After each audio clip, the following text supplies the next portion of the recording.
Okay, good afternoon to all members of the public tuned in on Parliament Channel 11, Radio 105.5 FM, and via the internet.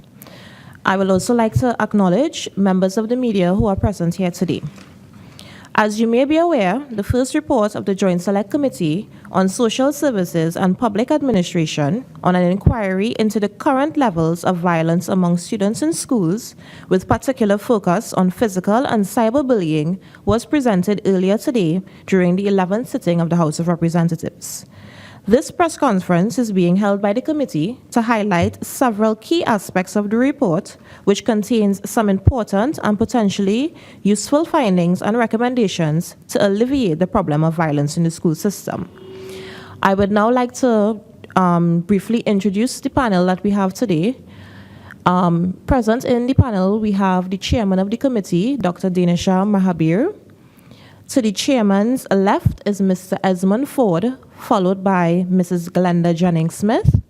To the chairman's right is Brigadier General Retired Ansel Antwine. I would now like to invite the chairman of the committee, Dr. Mahabir, who will now address you, following which we will open the floor for questions. Thank you very much, and good afternoon to members of the media, to the listening, viewing public of Trinidad and Tobago, to all of our followers on the Parliament channel and on YouTube, and also to members of the committee who are present here with me today.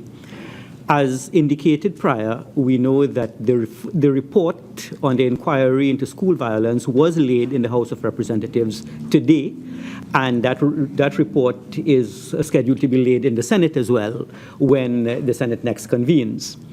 The issue of school violence is one which occupied the attention of this Committee on Social Services. At the very outset, the Joint Select Committee of Parliament expressed the view that it must be given utmost priority. We held the view that schools, after all, are places of learning, and that math, physics, English, chemistry, and literature are difficult in themselves without students having to contend with violence and the threat of violence. When we started the inquiry, the issue of violence was covered in social media to a large extent in a graphic way. Now we are seeing it in the mainstream media as well. And what we are seeing, in addition to boy-on-boy violence, we are also seeing an incidence of girl-on-girl violence. The problem seems to be exacerbated within recent times, and hence the inquiry was centered on understanding the problem. Was it always a phenomenon in Trinidad and Tobago that only was highlighted because of social media and the availability of camera phones which could transmit the images in real time to the general public? Or is it a relatively new phenomenon? If it is a new phenomenon, or if it has already existed, is it a one-off situation, or is it pervasive? If it is pervasive, what is the role of the Ministry of Education? What is the role of the principal in the school? What is the role then of members of Parliament? Because if it is pervasive, it is certainly a worrying social phenomenon.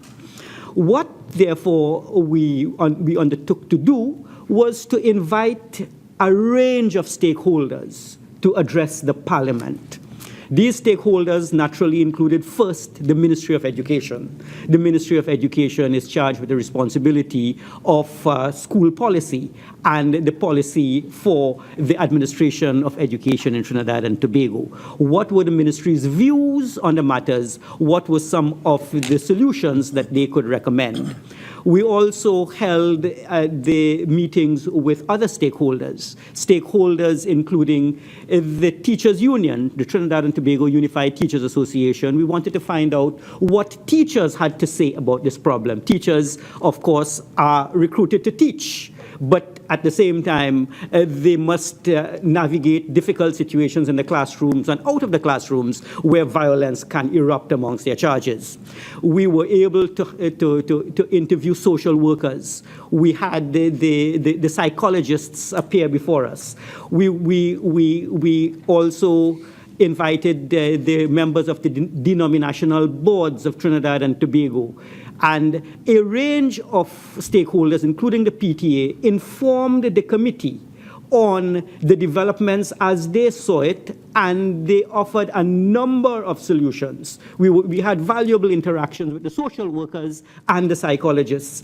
And in particular, for the first time in the Parliament of Trinidad and Tobago, and I'd imagine even in the Commonwealth, we were able to get witnesses, that is, children under voting age, to appear from the primary school system and from the secondary school system, to appear before the committee to give testimony on what their experiences were on the ground, and to offer to the committee suggestions on how we may mitigate the problem in the future.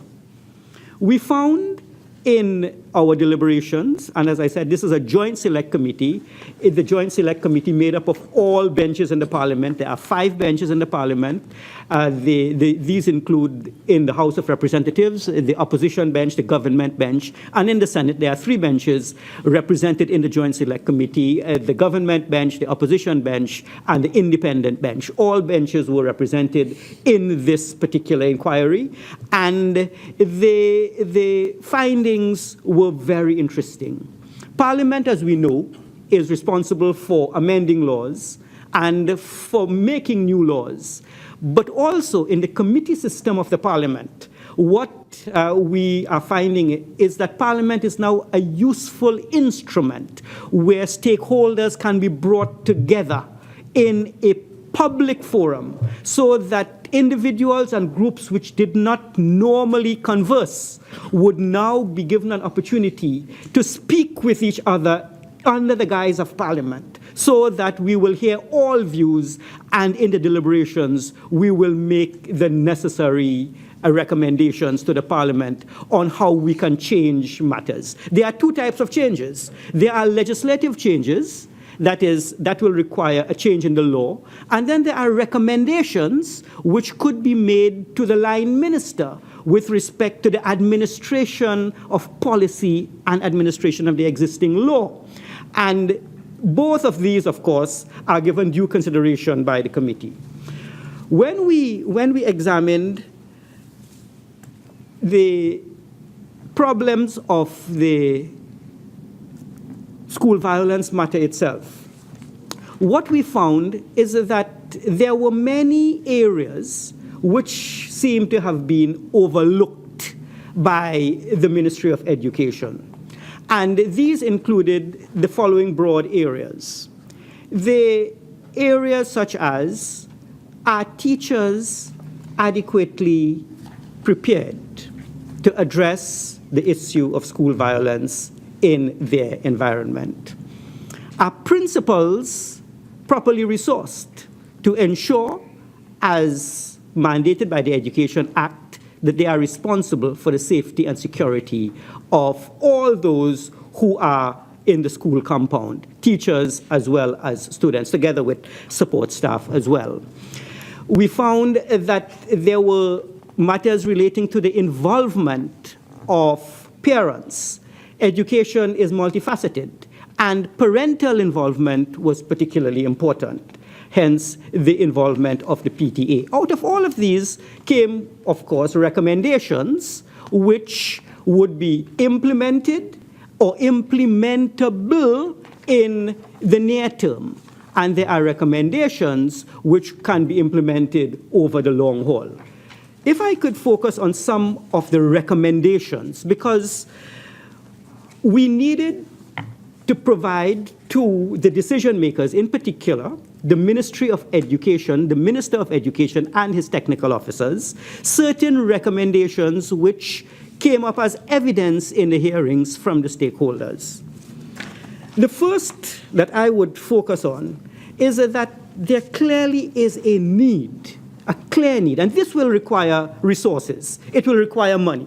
We know money is in short supply, but for this particular problem, we need to reallocate somewhere in the budget so that the ratio, in my mind, of the guidance officers to pupils, there is a ratio of guidance officers, social workers, and the counseling staff to pupils of 1 to 250 students. We think that this is an important policy matter that should be addressed by the Ministry of Education. There is a clear need for much more social workers and guidance officers to address the problems in the school system, and incidentally, not only in the high school system, but also in the primary school system as well. Second, this will not cause, and the rest of the recommendations that I have been able to distill, my colleagues would, of course, focus on others which are contained in the report, but there is a need for there to be a different type of administration within the school system. For example, the use of peer counselors for conflict resolution. And incidentally, this use of, by a peer counselor, we mean someone who is in the school system, who is a prefect or a respected member of the school community, who will act as an arbiter in disputes which are arising, and who will hopefully diffuse some of these disputes. So this, incidentally, is also a matter that is pursued by those who are organizing the children's court, so that we can have much more peer resolution and peer counselors within the school system itself. It's a matter of administration.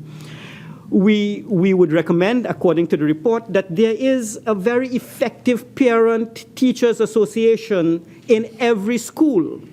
There is, of course, an act governing the PTA, but we're not convinced that the PTA is as vibrant as it should be in the school system.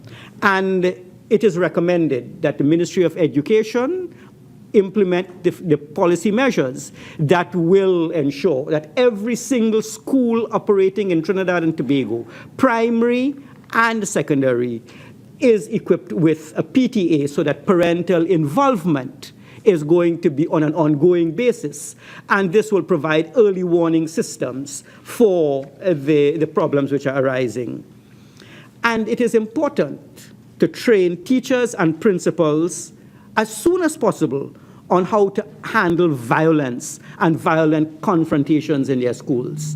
We were, in the hearings, advised that there is currently no training for teachers in this particular problem area. Someone trained to teach geography, for example, with a conflict in his or her classroom is not adequately trained to diffuse this particular problem. In the medium term, and by the medium term I mean between now, which is December of 16 and September of 17. We are hoping that by September of 17, in the next academic year, there will be some major changes in education policy in Trinidad and Tobago. One of these is curriculum reform to recognize multiple intelligences. This came up time and time again. The psychologists, the social workers, the guidance officers all indicated to us that we needed to understand the source of the problem.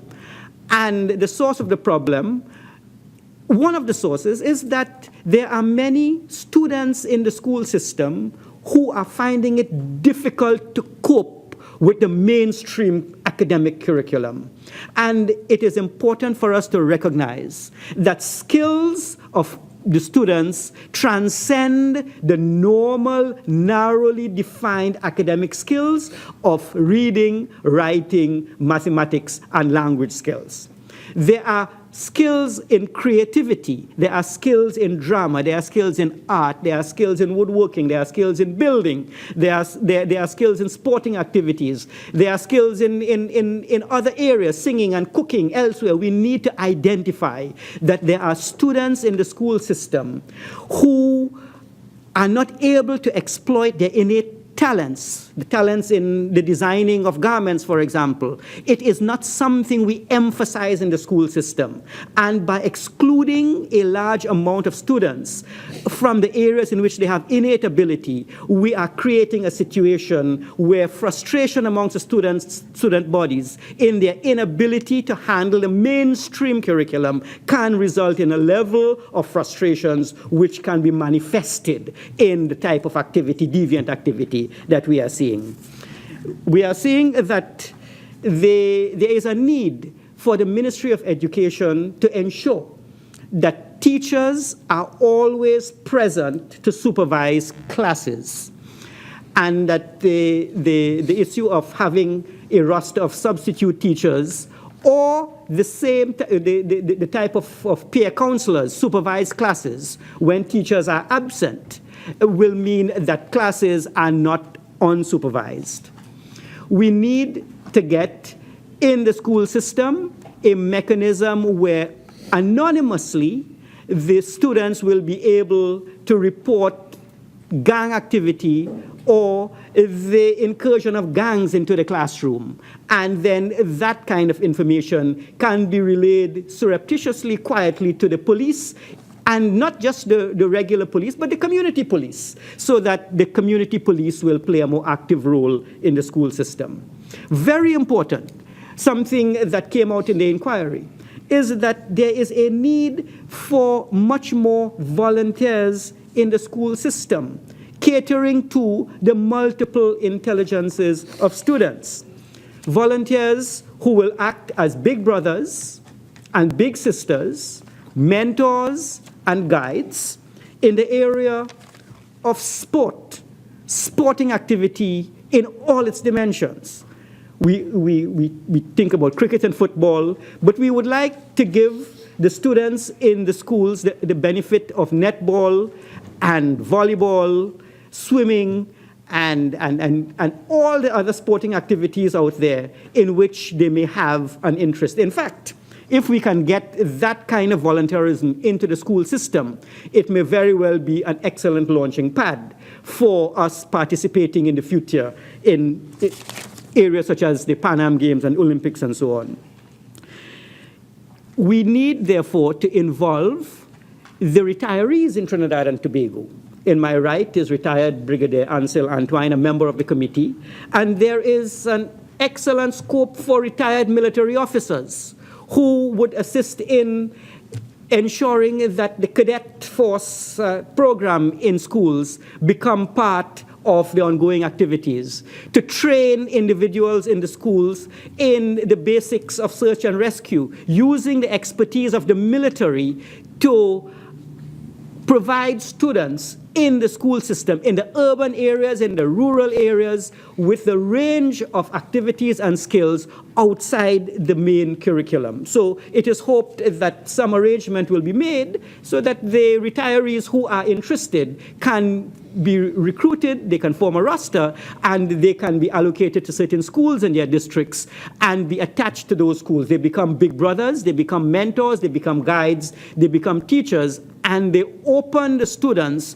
to a range of activities where their energies may be more productively channeled. There is a need for the community police to play a more active role in the at-risk schools. The community police simply showing a presence so that in the event of any fracas or any difficulty, there will be, therefore, the presence of the police in real time to ensure that the disputes are going to be short-lived. All in all, the problem of anger management, the problem of dealing with disputes in the school system is one which must be addressed. Bullying occurs in a number of schools. While we found that denominational schools had a reported instance of bullying, it still exists. It is in existence across all schools. We needed, therefore, to recommend to the Ministry of Education and to the decision makers there that in the curriculum itself, there is a clear and urgent need for individuals to be able to articulate their disagreements and to resolve their disputes and to have a dispute resolution mechanism within the schools so that the era of fist fighting will in fact be the era of fist fighting would be replaced by an era of verbal dialogue where disagreements can be aired. It is in this context we think that there is a clear need for the ministry to relook and rethink its policy of how it organizes the school system, for principals and teachers to be trained to handle the particular problem, to use the resources they have, such as the very good students that they have in schools, to act as guides to those who may be wavering with respect to behavior, and to incorporate the wider community in a very holistic approach to dealing with this problem. It is hoped that the report, once laid, will of course receive the due attention of the officials in the Ministry of Education, and within a certain specified period of time, I think it is 60 days, the Minister of Education will respond to the report and indicate to members of Parliament what are the measures that they are implementing with respect to ensuring that this problem will become more and more a thing of the past. I thank you and I open the floor to questions, but I can also ask members of the committee who were with us for the duration of the hearings to add any insight that they would like to have that I may have missed in my own deliberations. Yes. Okay. Good evening to the listening public and to the population of Trinidad and Tobago. Esmond Ford, the Vice Chairman of this committee. One aspect that I think that the Chairman should have also highlighted would have been our inquiry objectives. And there were three main objectives. One, to determine the extent to which violence is pervasive among students in primary and secondary schools in Trinidad and Tobago. Secondly, to understand the line ministry's plans and strategies for addressing school violence, in particular bullying in schools. And the third inquiry objective was to determine the effectiveness of multi-sectoral efforts and rehabilitation services targeted towards students who have displayed a tendency to be violent or engage in acts of violence. Right? Based on all that the chairman would have said, those were our three main objectives. Right? And once you go through the report, it's clearly identified and tabled the findings, the conclusions, the various recommendations. Just one recommendation I would just like to add to what the chairman would have said, and it's the important aspect that we dealt with strategies to address violence at the level of the Ministry of Education. And there were three main pointers under that particular recommendation. And one of the strategy is that the ministry should undertake a feasibility assessment to determine which anti-bullying initiatives have the highest potential for success. Secondly, a strategy to at least one learning enhancement center. Right, we came up with the idea that learning enhancement centers should be developed throughout Trinidad and Tobago, and it should be established in each educational district, as so identified by the Ministry of Education. And the third item, the ministry should engage in a series of stakeholder consultation to revise the National School Code of Conduct within 1 year of laying this report in Parliament. And as the chairman said, it was laid in Parliament just earlier today, December the 7th. So we anticipate that within the 60-day period, we should be seeing some action going forward. That's it, Mr. Chairman. Right, okay. Brigadier Antoine? Yes. Yes, Brigadier Antoine. I would just like to highlight what Mr. Ford said about the Learning Enhancement Center in each educational district.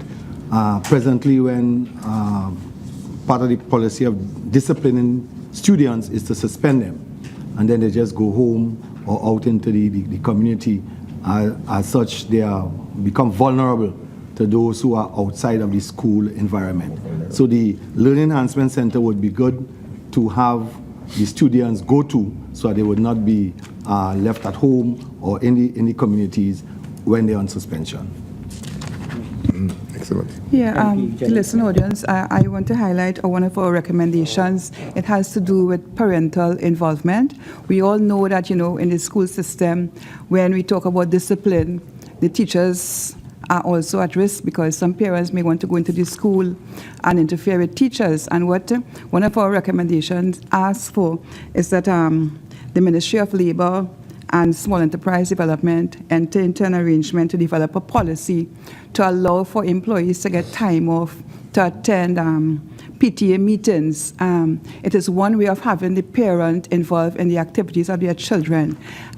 We know too that when we talk about school violence and children violence, one thing is that at school and something else happens at home, and it's very important to have the parents involved in all the activities that happens in the school.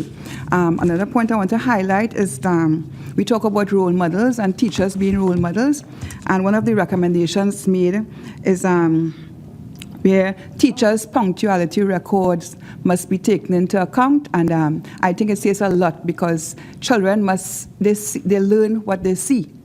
And if these recommendations are taken by the Ministry of Education, I think we should see some kind of some difference in the education system in terms of alleviating bullying and violence and discipline at school. Thank you, members. And we open the floor to questions from the media. Just before you ask the questions, we just would like the media to state your name and your media house. Christy Ramnarine, CNC3. Dr. Mahabe, I would like to find out in terms of, you spoke about social media and whether or not school violence is now being highlighted more because of social media. In terms of the findings, has school violence always been, around in terms of the number of cases we've been seeing on social media, or is there a difference, at this time? Has it increased at this time? We had the benefit of having people who have been very experienced in education in Trinidad and Tobago from the denominational boards and who have been around for maybe a generation and a half. And what was indicated is that what they would have seen is that there has been an escalation over the years.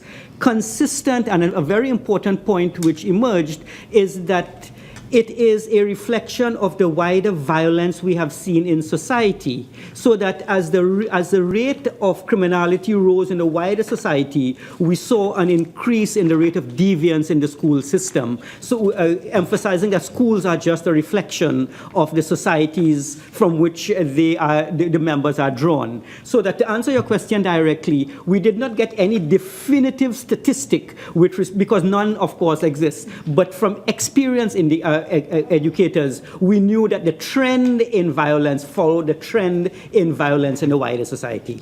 Okay. You also said that there was a difference in the number of cases in the denominational schools as opposed to the government schools. Do you have a percentage in terms of the difference, and in terms of why is there a difference? Okay, the percentage, I'm sure we asked for the data. I don't have it available, but there would have been a percentage of reported cases. Now, the issue which arose is this: is there under-reporting in the denominational schools as opposed to the government schools? That was an issue that we raised. Of course, the evidence that was advanced to us is that while there may be some underreporting, the general trend was that in the denominational schools, we do have the statistics on page 11 as kindly indicated to me by the chairman, but the general by the vice chair, the general trend was that in the denominational schools, the incidence is less, and we were apprised of the fact of how they organize their schools, which is something we hope the Ministry of Education would look into to determine whether the organization of the government schools can follow the organization of the school boards, the schools within the school board districts. The issue, of course, again, is complex because the student body in the denominational schools, some of them are really high achievers.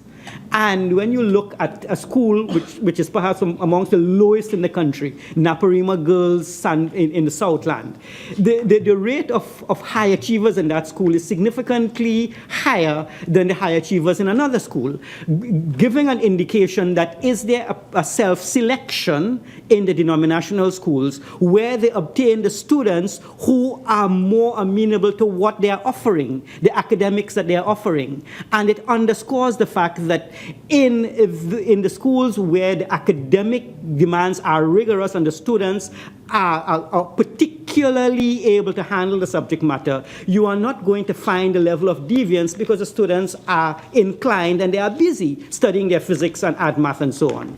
In the other schools, it could very well be that it may not be even organization. It could just very well be that the student body is not as equipped to handle the curriculum. And therefore, one of the important findings is that we need to look at the intelligences in those schools. However, we have to admit that the denominational schools do have tighter arrangements between parents, teachers, principals, and the school boards. They do have a very evolved system over time to ensure that there are early warning systems that they could institute. And what we have found in the denominational school system is parental involvement is particularly high. There is a very high level of parental involvement, and that is therefore opening the door for parental involvement, as MP Jennings-Smith indicated. In the non-denominational schools, we do need to look at policy measures which will allow for parents, caretakers, and guardians the opportunity to leave their workplace for a couple hours in the day. I had recommended Saturdays as a day for PTA meetings, but we do need to look at that particular policy for employers, including the government, of course, to ensure that parents are given the time off to attend these PTA meetings, because in the denominational schools, parental involvement, together with how they're organized, seems to have been the difference, in addition, of course, to the curriculum and the type of students they attract. What were some of the main causes of school violence? Okay. Well, let us, having looked at the hearings and seen the hearings over a number of hearings, I think we had 5 of them, what we found was a level, and by violence we mean bullying as well. I'm focusing both on bullying and violence and less on cyberbullying, which is a different crime.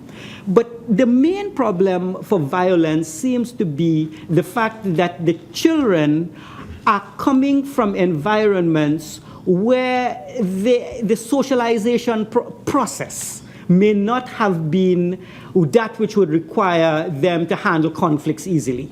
And that in that situation, we are looking at the home environment, the discipline that is provided in the home background, the type of communities from which they emerged, where that type of behavior would have been the way in which they have learned from young to protect themselves or to get what they want. So that we are seeing the socialization process outside the school being responsible. But second, what we also saw is that within the schools themselves, the administrators have not been trained to handle the episodes which arise frequently. And that's an important component. I think we do need to ensure that teachers, principals in particular, are trained to recognize that this is a problem that requires specialist training so that all teachers should be able to handle the situation within a school compound. And the third reason for the prevalence is that over time we have seen that individuals have chosen less and less to engage in verbal dialogue. And this is where the influence of what they are seeing outside the school system, in social media, in mainstream media, blood and gore, is now translating itself into the school.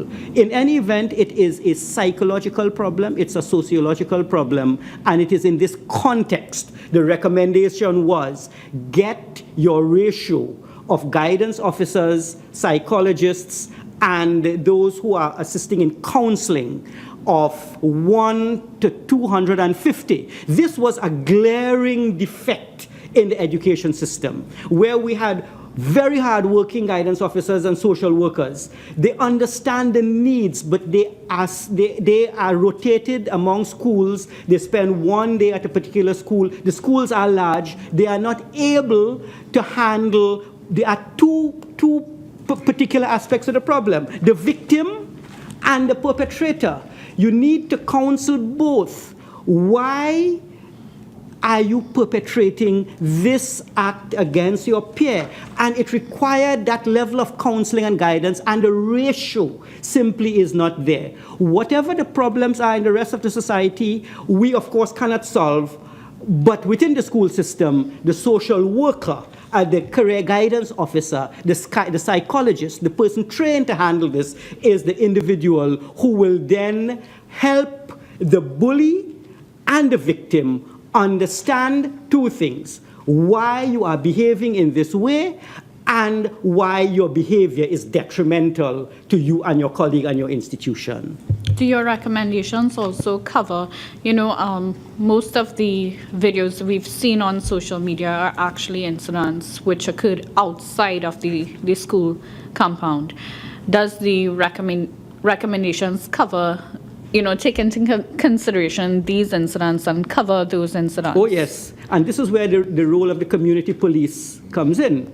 The community police is charged with maintaining peace, order, good governance, and civility in the school environment and in the wider society.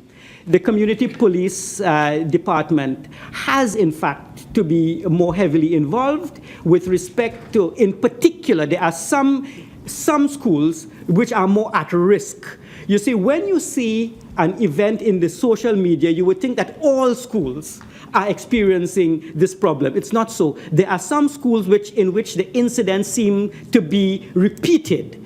And there is one in Central. There is, of course, another one in just in the East that we saw girl-on-girl violence. Mm-hmm. These at-risk schools would have to be the focus of attention of the community police. And what came out in the hearing, of course, is that the community police will pay particular attention. And simply, we know that a simple police presence, a police car, a police vehicle, a police presence in the area between the school and the transit points can act as a deterrent to any deviance which may occur outside the school. You see, we understand the problem which arises in the school. It's a teacher and a principal problem. But outside the school and on your way home, it is then a community problem. It is the teachers and the principal no longer have jurisdiction outside the school compound. And so the community police system has to be integrated within the schools so that it, again, targeted policing in the at-risk schools to ensure a police presence within the schools, in the transit points, will ensure that the incidences are going to be less. Not eliminated, of course, but they will be less. Alessia Boucher, TV6 News. I know that during previous discussions, the talks of religious instructions and moral teachings at denominational schools did come up in terms of, violence being lower at these schools as well. Were any recommendations of the sort made for government schools? Yeah, it is in that context that one of the recommendations mentioned earlier was for volunteers in the wider community to participate in the government schools. We do have a fair amount of volunteerism in the denominational schools. We're not so convinced that in the government schools you get the same. And hence, I did mention the retired Defense Force officers training students in military disciplines, cadet force, and so on. But what I failed to mention is, and it is there, that we do need to have individuals provide a range of religious trainings. In the past, in practically all schools, there was religious training, but if now we are moving away from one religion, we can have courses in morals, ethics, values, and that is indeed a recommendation, which, of course, can make a difference in schools. It is, and you see, what the question you are raising is, in the past, the churches not only the schools, the churches perform this instruction. Insofar as the churches now may not have the kind of hold over people as they had in the past, it may very well be that within the school system itself, the curriculum will have to address that the reduction of influence of the churches in disciplines in schools. But Mr. Chairman, if subject to correction, but I could recall when we had the necessary denominational boards, they did insist that at the denominational schools, the churches still played a strong role. They call them chaplains at the various institutions, that they still involved in the necessary extracurricular activities at denominational schools. It may not be as strong in the government institutions. Yes, very well. Yeah, and it's just that denominational schools by nature are church-run schools, so that the churches are going to be very, very involved in the schools that they run. And that came out clearly. In the government schools, the recommendation, of course, was that you do need to get the volunteers, the people in the community to provide these instructions, and it will make a difference. Given the fact that they may not be receiving this instruction in their home or in their community. Is the committee so far satisfied with the proposals and policies put forward by the Ministry of Education to address school violence? Well, the ministry, of course, addressed us and indicated that they were engaged and that they were putting into place a number of policies and measures to reduce the problems. The problem we had was that despite all the measures of the ministry, the issue seems not to disappear. So clearly, if there are programs in place, they were not effective. The recommendation from the committee was that we need to find out why they were not effective. And so in our deliberations, we found that there were many stakeholders in the education field who needed to be involved and who needed to be included, in particular, the PTAs. The ministry indicated that there was a requirement that there's a PTA in every school. It was found out in a public inquiry that is not so. While in fact individual schools may say they have one, when we actually did the inquiry, we found that there were many schools without this important institution. So that while on paper the ministry's programs cannot really be challenged. They are all geared towards removing the problem. The implementation of what they say they were going to do posed a challenge because there were stakeholders that needed to be included. While in fact you are speaking about career guidance and substitute teachers, the implementation from the career guidance core was that yes, we are there, but not in the adequate numbers. And certainly we are not present to service our constituents. So that the Ministry of Education has to look at its programs, but also to see how it can be more effectively implemented by incorporating the various stakeholders who are charged at the level of the school to ensure that policy is not only on paper, but also on the ground. And one of the policy recommendations that came out of tutor in particular was that we needed the school guidance officers to be operating at the primary school level.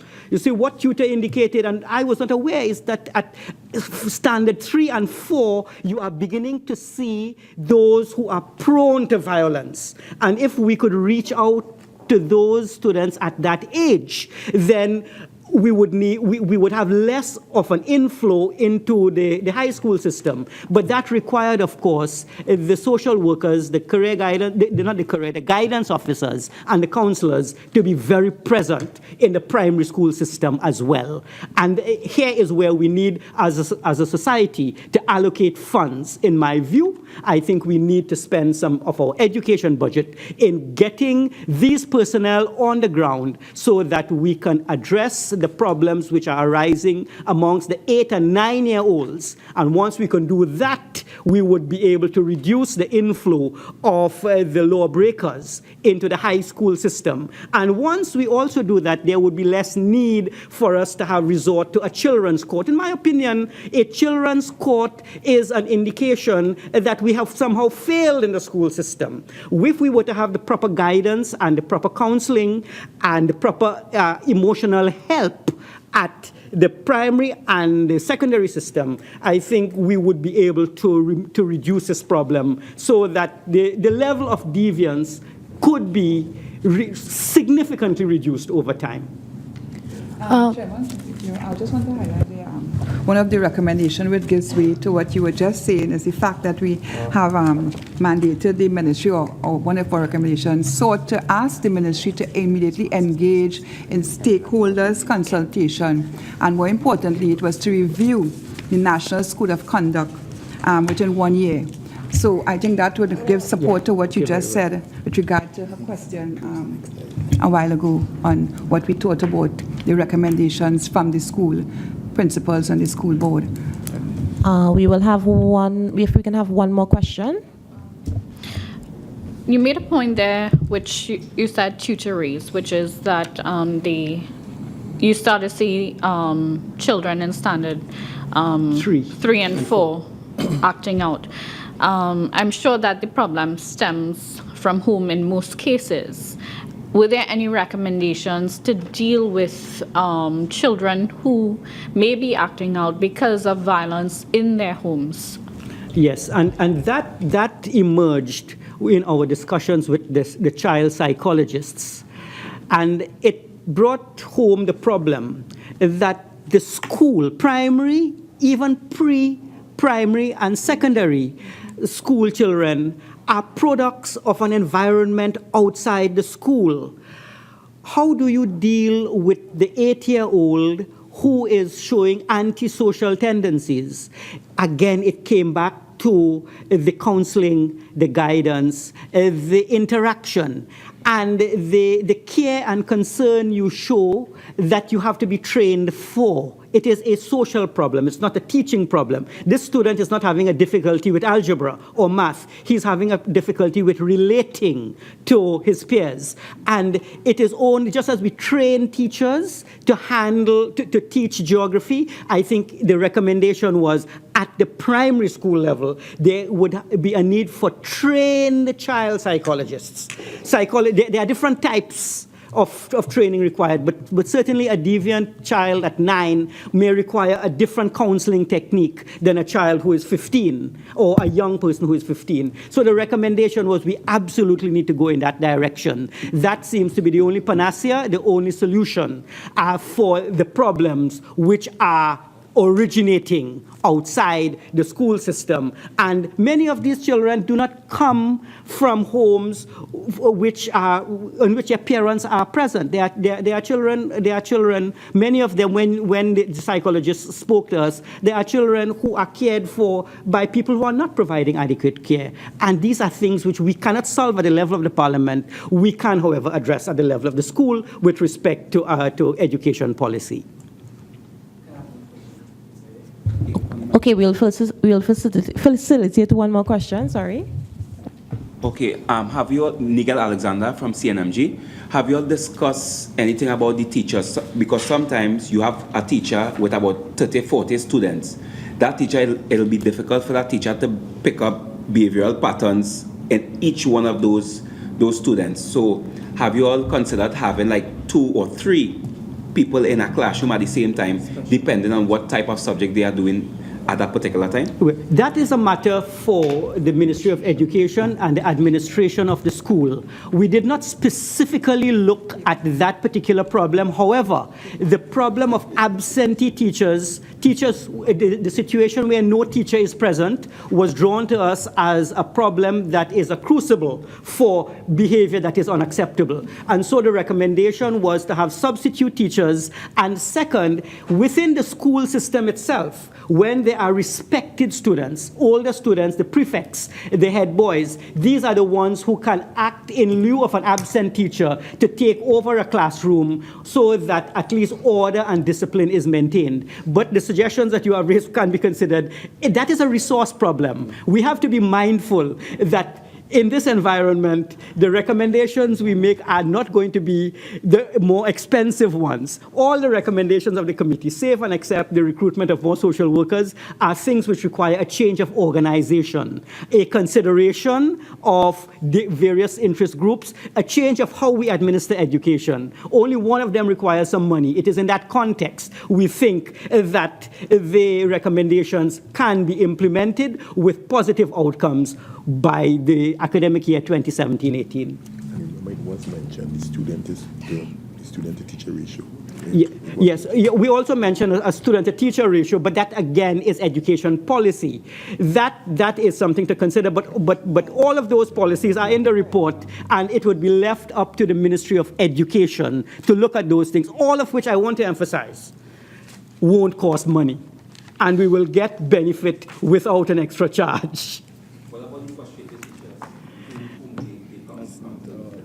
Yes, this is a matter that was raised, and the issue of training for teachers. The reason they are frustrated is that they came to teach English literature, but they are seeing fights. They may not only be frustrated, they may be scared. Could you imagine a 90-pound female teacher having to deal with 3 tough teenagers fighting in her classroom? It exists.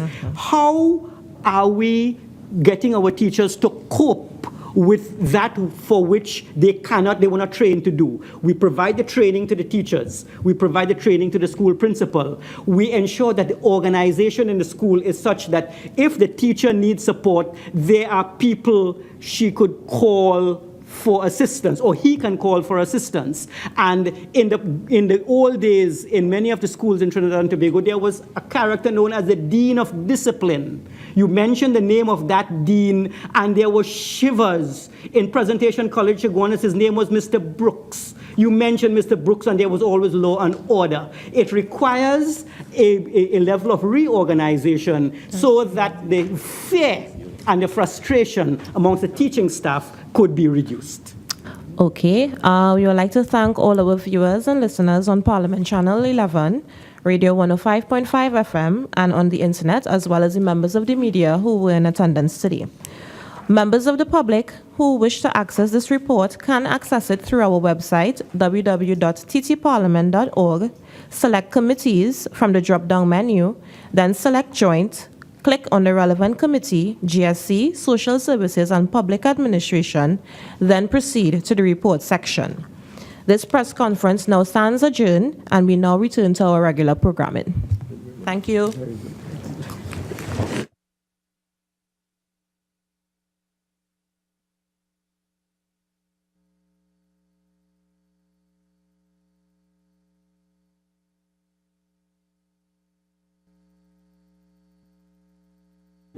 Implemented.